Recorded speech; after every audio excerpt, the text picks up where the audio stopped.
Dream Journal, Tuesday, March 4th, 2025. I had many dreams, but the one I can remember the clearest was me walking across the street to my neighbor's house. The landscape was altered quite a bit, and there was some sort of party going on. The two bathrooms were in a little shed to the right after you entered the front gate.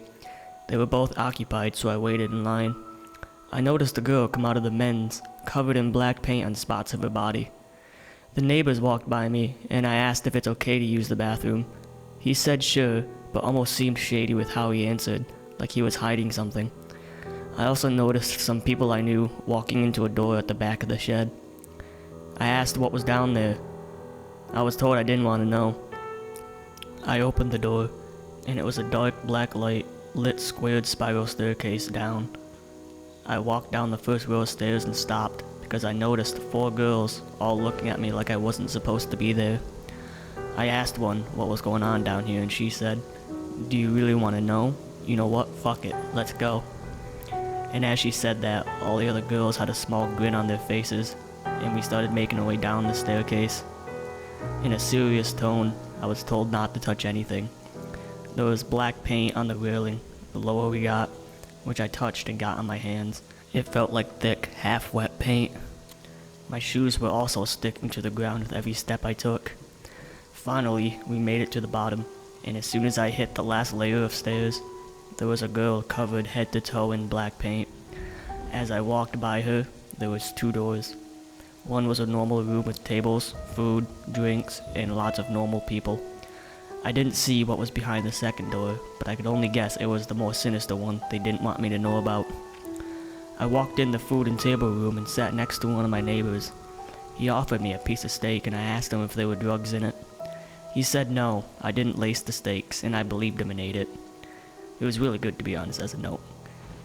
He was at the first table closest to the door. He had 4 steaks on top of each other, all cut into halves. It did look suspiciously like a setup where he'd give unsuspecting people free food. I think I either left or the scenery just changed after that. Next, I remember being with my mother at her old house in New York, and the party had made its way into our house. It was a drug psychedelic party, and when it got dark out, they all made their way somewhere. I asked my mother if it was over, and she said, "Oh no, they all made their way down to the beach. They'll be up all night there." I walked out back, and I see fireworks coming from the area of the beach, and out of nowhere, all the street lights started flashing LED colors in sync. The air turned into waves of light with defined lines between the colors. I turned around and my mother's in the kitchen, and all the drawers and cabinets behind her turned to fluorescent-shaped small bulbs, changing bright colors and snapping to random angles. We walked to the basement, and everything is only made up of bright, colorful geometric shapes and colored patterns at this point. I walked through a doorway and started floating. I could not make it back to the door, but eventually I did grab the door frame and was able to pull myself back in next to my parents. At this point, things calmed down, and the colorful shapes only partially covered up the scenery. I got on a call with my friend, and I asked, "Did things just get really weird for you?" She replied with, "Yes." I call it the perk vision.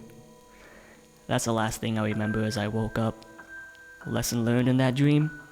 Don't trust the grinning girls who offer to show you things you shouldn't see, and especially don't eat the food they offer you in those places. This is also another dream I remember. This is the first dream I had that night. It started out with me waking up in the middle of the night, getting some water, pissing myself, and going back to bed. But this was the dream. The first dream I remember started out with me, my father, my mother, my father's work friend, and cops. We were at our house in Florida. Our neighbor just committed suicide and the cops were investigating. Apparently, it was a double suicide because the house was now unoccupied. These were my neighbors to the left of us, which is a cop and his wife. This happened first, then the drug party happened afterwards. I can only try to piece the dreams together by saying maybe the cops were on to the drug parties across the street and they needed to be taken care of. False double suicide? This is starting to sound like a goddamn movie plot. Like a party and drug cult needing to take care of suspicious people. I could only imagine I was the next black paint sacrifice if I would have walked into that eerie room at the bottom of the stairs. Even though I got drugged, I still made it out somehow. These were my dreams that I had last night. It went in sequence, where I first saw the double suicide, and then I woke up, did shit, and then went back to bed. And then these other dreams followed. Sounds almost like they were supposed to be pieced together, like it tells a story of some sorts. I would also like to note that once I did wake up and I typed all this out, I noticed I had a notification for someone you should follow on Facebook. The name was Little Exorcist, and it's a girl who makes demonic cult-like music. I listened to the music out of curiosity, and I noticed that it sounded like the music I probably would have heard if I would have walked into that eerie room. Makes me think, is that girl the girl on the stairs that I talked to?